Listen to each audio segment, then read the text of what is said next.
Hello friends, price Lord. பேதுரு ஏன் இயேசு கிறிஸ்துவ மறுதலிச்சாரு?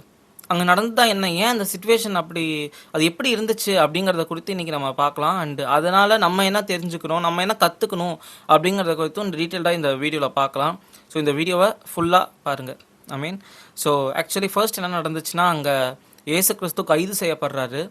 அதுக்கப்புறம் எல்லா சீஷர்களும் ஓடிடுறாங்க, அங்கேருந்து எல்லாருமே ஓடிடுறாங்க. அப்போ வந்து பேதுரு மட்டும் நினைக்கிறாரு, ஓகே லெட்ஸ் ஃபாலோ பண்ணி பார்க்கலாம் அப்படின்னு போகும்போது, நீ இயேசு கிறிஸ்து கூட இருந்தவன் தானே அப்படின்னு சொல்லி அங்கே இருக்கவங்கலாம் கேட்குறாங்க. இல்லை நான் இல்லை அப்படின்ட்டு பேதுரு மறுதளிக்கிறாரு. இதே மாதிரியே 3 டைம் மறுதளிக்கிறாரு. அதுக்கப்புறமா இயேசு கிறிஸ்து சொன்னது நினைவுக்கு வருது. சேவல் கூவறதுக்கு முன்னே நீ 3 தடவை என்னை மறுதளிப்ப அப்படின்னு இயேசு கிறிஸ்து சொல்லியிருந்தார் இல்லையா? அது நடந்தோடனே அப்புறம் வந்து பேதுரு அழுவார். ஸோ இந்த இந்த இன்சிடெண்ட்டில் பார்த்தீங்கன்னா ஃபர்ஸ்ட் பயம், அவர் வந்து ஒரு ஹெசிடேஷன், பயம். ஏன் அப்படின்னா அவர் வந்து கைது செய்யப்பட போகிறது இல்லை, இயேசு கிறிஸ்துவ தான் கைது செஞ்சு கூட்டிகிட்டு போகிறாங்க. இருந்தாலும் இயேசு கிறிஸ்து கூட இருந்ததுனால நம்மளை ஏதாவது பண்ணிடுவாங்களோ, நம்மளையும் ஏதோ கைது செஞ்சுட்டா என்ன பண்ணுறது அப்படின்ற மாதிரி ஒரு பயம் இருந்துச்சு அவருக்கு. அதுதான் உண்மை. அண்டு ஒரு ஹெசிடேஷன், நம்ம இந்த காலத்துலேயும் ஹெசிடேட் பண்ணுறோம்ல, எதுனாலும் ஒரு தயங்குறோம்ல, அந்த மாதிரி தயக்கம் இருந்திருக்கும். ஏன்னா அவர் சொன்னார், நான் உங்களுக்காக என் ஜீவனையே கொடுப்பேன் அப்படின்ற மாதிரி பேதுரு ரொம்ப ஹை ஸ்டாண்டர்ட்ஸில் சொன்னார், ஓவர் கான்ஃபிடென்ஸில் சொன்னார். ஆனால் ரியாலிட்டின்னு வரும்போது அந்த சிச்சுவேஷனை பார்க்கும்போது தான் அவருக்கு புரியுது, ஐயோ என்ன இவ்வளோ பயமாக இருக்கே, நம்மளை கூட்டிகிட்டு போயிட்டாங்கன்னா என்ன பண்ணுறது அப்படின்ற மாதிரி ரொம்ப பயப்படுறாரு. அதனால தான் அதை ஹெசிடேட் பண்ணுறாரு. ஸோ இந்த ஃபஸ்ட் இன்சிடெண்ட்லேருந்து நம்ம என்ன புரிஞ்சுக்கிறோம், அதாவது இன்றைய காலத்துலேயும் யூத் வாலிபர்கள்லாம் நீ கிறிஸ்டியனா அப்படின்னு கேட்டால், அவங்க ஃப்ரெண்ட்ஸ்லாம் கேட்டால், இல்லை அது நான் பேருக்கு கிறிஸ்டியன் அவ்வளோதான், மற்றபடி ரிலீஜியஸ்லாம் இல்லை அப்படின்ற மாதிரி சொல்கிறாங்க.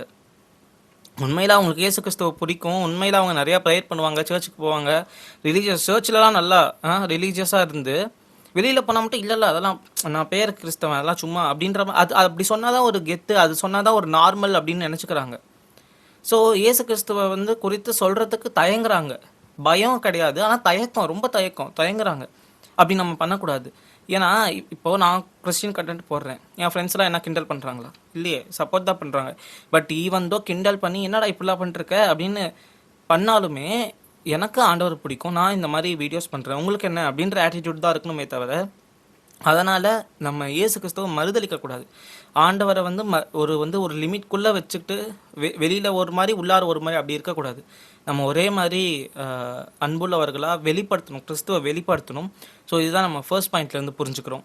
செகண்ட் வந்து அவருக்கு வந்து ஒரு ஓவர் கான்ஃபிடென்ஸ், நான்லாம் விலக மாட்டேன் அப்படின்ற மாதிரி சொல்கிறாரு. நான்லாம் வந்து உங்களை மறுதளிக்க மாட்டேனே அப்படி இயேசு கிறிஸ்துவே சொல்கிறாரு, நீ என்னை மறுதளிப்பன்னு. முடியவே சான்ஸே இல்லைப்பா அப்படின்ற மாதிரி பேதுரு சொல்கிறாரு. ஸோ அவருக்கு அவ்வளோ ஓவர் கான்ஃபிடென்ஸ், என்ன இருந்தாலும் நான் அவங்கள விட்டு போக மாட்டேன் ஆண்டவரே. ஆண்டவர் தெளிவாக சொல்கிறாரு, நீ என்னை மறுதளிப்ப அப்படின்னு. ஆனால் இல்லை அப்படிலாம் கிடையாது அப்படின்னு சொல்கிறாரு. அதாவது நம்மள சில பேர் இருப்போம், நான்லாம் சான்ஸே இல்லைப்பா, நான்லாம் ஆண்டவர் மறுதளிக்க மாட்டேன், இல்லைனா நானாக இந்த மாதிரி ஒரு பாவம் செய்ய மாட்டேன், நான் வந்து விழுந்து போக மாட்டேன், இந்த மாதிரி நிறையா சொல்லுவோம். ஆனால் விழுந்து போகிறதே நம்மளாக தான் இருப்போம்ல. ஸோ யார் இப்படி அதிகமாக ஓவர் கான்ஃபிடென்ஸாக சொல்கிறாங்களோ அவங்க தான் விழுந்து போகிற மாதிரி இருக்கும். ஸோ பெட்டர் நம்ம என்ன பண்ணலாம்னா, நம்ம ப்ரேயர் பண்ணலாம், ஆண்டவரே மேபி நான் விழுந்து போக சான்ஸ் இருக்குது, நான் வந்து உத்தமன், நான் வந்து கான்ஃபிடென்ஸாக இருக்கேன் அப்படின்லாம் என்னால் சொல்ல முடியாது, நான் வந்து பாவம் செஞ்சிருவேன் மேபி, அதனால் நீங்களே எனக்கு உதவி செய்யுங்க, என்னால் பாவம் செய்யாமல் இருக்க முடியாது தான், நீங்களே எனக்கு உதவி செய்யுங்க, இதை பாவத்தை வந்து மேற்கொள்கிறதுக்கு நீங்கள் எனக்கு உதவி செய்யுங்க அப்படின்னு நம்ம ஜெபிக்கிறவர்களாக இருந்தால் இதை நம்மளால் ஓவர் கம் பண்ண முடியும். ஸோ பேதுரு பாருங்களேன், அவர் வந்து கான்ஃபிடென்ஸில் சொன்னார்.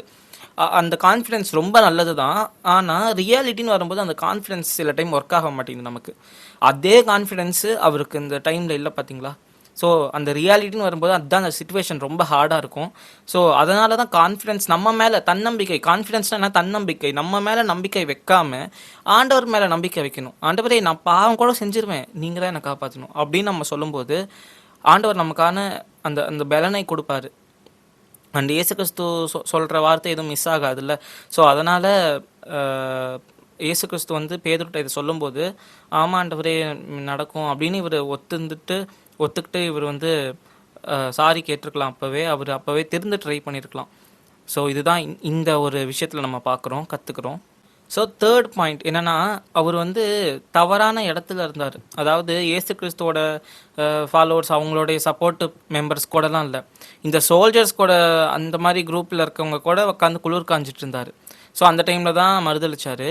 ஸோ அந்த அந்த இடம் பாருங்களேன், என்னதான் அவர் வந்து ஒரு இயேசு கிறிஸ்துவோட சீஷர், அதாவது ஃபாலோவர்லாம் தாண்டி டிசிப்பிள், அவர் வந்து ஒரு சீஷராக இருந்தாலுமே அவருடைய சூழ்நிலைகள் சரியில்லை, அவருடைய சரௌண்டிங்கில் இருக்கிறவங்க வந்து சரியில்லை. ஸோ என்னதான் நம்ம வந்து உத்தமராக, நம்ம வந்து ரொம்ப நீதிமானாக வாழ ட்ரை பண்ணி நீதிமானாக இருந்தாலுமே நம்மளுடைய சுற்றியில் இந்த மாதிரி நமக்கு வந்து நண்பர்கள், இந்த மாதிரி நம்மளுடைய சூழ்ந்து இருக்கிறவங்க சரியில்லை அப்படின்னா நம்மளால கரெக்டாக இருக்க முடியாது. ஸோ அவங்களே நம்மளை விழ வச்சிருவாங்க. அதனால தான் இந்த வசனத்தில் ஆண்டவர் சொல்லியிருக்காரு, இந்த மாதிரி அக்கிரமக்காரரோட நீங்கள் உட்காராதீங்க அப்படின்ற மாதிரி, துன்மார்க்கரோட உட்காராதீங்க அப்படின்ற மாதிரி சொல்கிறாரு. ஸோ இந்த மறுக்கிறது அப்படிங்கிறத பார்த்தோம்ல, மறுதளிக்கிறதுன்ற அதுவே 2 டைப்பாக இருக்கும் கூட. ஏன்னா ஃபஸ்ட்டு வார்த்தையால் இல்லை இல்லை நீங்கள் என்ன கிறிஸ்டியனா, இல்லை அவ்வளோவா இல்லை அப்படின்ற மாதிரி அந்த ஒரு ப்ரியாரிட்டி நம்ம கொடுக்க மாட்டோம்ல, அது சொல்லவே வெட்கப்படுவோம், தயக்கப்படும். அது ஒன்று. அடுத்தது வாழ்க்கையால் டினை பண்ணுறது. நான்லாம் கிறிஸ்தவன், yes yes I am Christian அப்படின்னு ரொம்ப கான்ஃபிடென்ஸாக ரொம்ப எக்ஸைட்டாக நல்லா சொல்லிட்டு நம்மளோட வாழ்க்கையை பார்த்தா அப்படி இருக்காது. வந்து எல்லா கெட்ட பழக்கமும் பண்ணிட்டு நம்ம வாழ்க்கை வந்து ஓ he's a Christian, his life is different அப்படின்னு சொல்லவே முடியாது. இவன்டா அப்படின்ற மாதிரி தான் இருக்கும். ஸோ அந்த மாதிரி இருந்தாலுமே இயேசு கிறிஸ்துவை மறுதளிக்கிறது தான். ஏன் அப்படின்னா பார்வையால் தெரியுதுல்ல இவங்க அப்படி இல்லைன்னு, அப்போ நம்ம பொய் சொல்கிறது தானே. ஸோ சீட் பண்ணுறது, கரப்ஷனு, லையிங் எல்லாமே இந்த வாழ்க்கையினால் மறுத்தல் அப்படிங்கிற மாதிரி இந்த ஒரு கேட்டகரிக்குள்ளே தான் வரும். ஸோ இதுவே நம்ம புரிஞ்சுக்கணும். அப்படி இல்லைன்னா அவங்க வந்து சைலண்ட்டாகவும் இருப்பாங்க. சில பேர்லாம் அவங்க சர்ச்சுக்கு போவாங்க, கரெக்டாக எல்லாம் பண்ணுவாங்க, ஆனால் அவங்க வந்து ஆண்டவர் பற்றி வெளியில் பேசவே மாட்டாங்க. நான் பேசினா அவங்க என்ன நினச்சிருவாங்களோ, இவங்க என்ன நினைப்பாங்களோ அப்படின்ற மாதிரி ஒரு இன்ட்ரோவர்ட் ஃபீலிங் இதுக்கு மட்டும் வந்துடும் தனியாக. இவங்க எக்ஸ்ட்ராவர்ட்டாக இருந்தாலுமே இவங்களுக்கு மட்டும் அப்படியே நான் ஆண்டவர் பற்றி பேசவே மாட்டேன் அப்படின்ற மாதிரி இருப்பாங்க. ஸோ இதுவுமே ஒரு கைண்ட் ஆஃப் டெனை பண்ணுறது தான், மறுதளிக்கிறது தான். ஏன்னா நம்ம வந்து சத்தியத்தை போதிக்கணும்னு ஆண்டவர் சொல்கிறாரு, இதை பற்றி பேசுகிறதுக்கு என்ன கூச்சப்படுறது? ஸோ இதுவும் ரொம்பவே தப்பான ஒரு விஷயம். ஸோ இந்த மாதிரி சுச்சுவேஷனில் நம்ம என்ன பண்ணலாம் அப்படிங்கிறத குறித்து, அதாவது இதனால் நம்ம என்ன புரிஞ்சுக்கிறோம் அப்படிங்கிறத குறித்து நம்ம குவிக்காக பார்க்கலாம். அதாவது ஃபர்ஸ்ட் நம்ம ப்ரேயர் பண்ணலாம். ஆண்டவரே நான் எப்படி தப்பு செஞ்சிருவேன், பாவம் செஞ்சிருவேன், என்னோட கையில் எதுவும் இல்லை ஆண்டவரே, நான் ரொம்ப வீக்கான பர்சன் தான், ஆனால் நீங்கள் இந்த பாவத்தெல்லாம் மேற்கொள்ள எனக்கு நீங்கள் பலன் கொடுங்க அப்படின்னு நம்ம ப்ரேயர் பண்ணலாம். Prayer is the key. So அதுதான் ரொம்ப முக்கியம். ப்ரேயர் பண்ணலாம் ஃபர்ஸ்ட். ஸோ செகண்ட் வந்து இந்த ஒரு என்விரான்மெண்ட்டை நம்ம தவிர்க்க முடியும். பேதுரு அந்த சோல்ஜர்ஸ் கூட அந்த மாதிரி இருக்கவங்க கூட போய் உக்காராமல் இருந்தால் அவர் மறுதளிச்சிருக்க தேவையில்லை. ஏன்னா யாருமே கேட்டிருக்க மாட்டாங்க, நீ இயேசு கூட இருந்தது தானே அப்படின்னு யாருமே கேட்டிருக்க மாட்டாங்க. ஸோ அந்த மாதிரி இருக்கிற பீப்புளை நம்ம அவாய்ட் பண்ணலாம். அதாவது டாக்ஸிக்கான ஃப்ரெண்ட்ஸ் இந்த மாதிரி இருந்தாலும் நான் பரவாயில்ல, நான் இங்கே இருக்கேன் அப்படின்னு நம்மளால் இருக்க முடியாது. ஸோ நம்மளுடைய சிச்சுவேஷன் வந்து ரொம்ப ஹார்டாக இருக்கும் ரியாலிட்டியில். அதனால் இந்த மாதிரி பீப்புள், இந்த மாதிரி சரௌண்டிங்ஸே நம்ம ஃபுல்லாக அவாய்ட் பண்ணணும். கிறிஸ்டியானிட்டிக்கு, அதாவது நீங்கள் இயேசு கிறிஸ்துவோட நெருங்கிறதுக்கு எது தடையாக இருந்தாலும், அது பீப்புளாக இருக்கலாம், இல்லை வந்து மணியாக இருக்கலாம், இல்லை வேறு ஏதாவது ஒரு திங்ஸாக கூட இருக்கலாம், ஆனால் எந்த விஷயமா வேணால் இருக்கலாம், ஆனால் அது வந்து இயேசு கிறிஸ்துவ கூட உங்களோட ரிலேஷன்ஷிப்பை துண்டிக்கக்கூடாது. அப்படி துண்டிக்கிற மாதிரி இருக்குது அப்படின்னா அது நீங்கள் ரிமூவ் பண்ணுறது தான் ரொம்ப நல்லது. ஸோ அதுதான் நம்ம பண்ணணும். அடுத்தது நம்ம ஓவர் கான்ஃபிடென்ஸாக இருக்கக்கூடாது.